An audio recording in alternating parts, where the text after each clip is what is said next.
بسم اللہ الرحمن الرحیم۔ ہندوستان کی ایک مسلمان بچی مسکان خان بنت محمد حسین یونیورسٹی میں حجاب کے ساتھ جیسے ہی آئی تو اپنی آنکھوں سے دیکھتی کیا ہے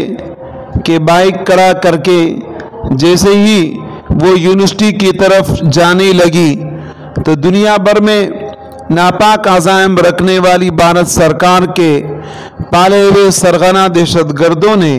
شعائر اسلام حجاب کے خلاف نعرے لگا کے اپنے غم و غصے کا اظہار کیا، لیکن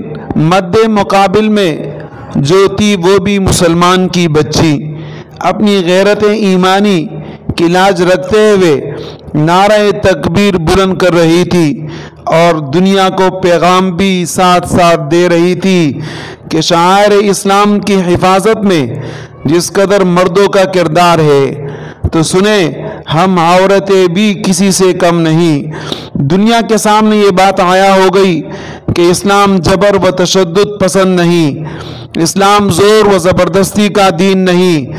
بلکہ امن پسند دین ہے۔ جو اس دین سے وابستہ ہو جاتا ہے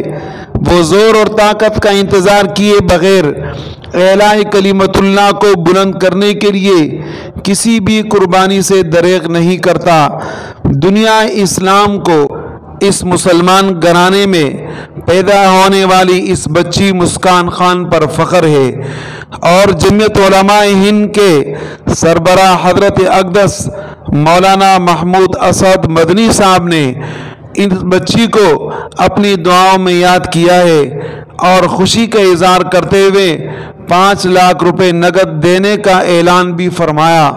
یہ وہ بچی ہے کہ جنہوں نے اسلام کے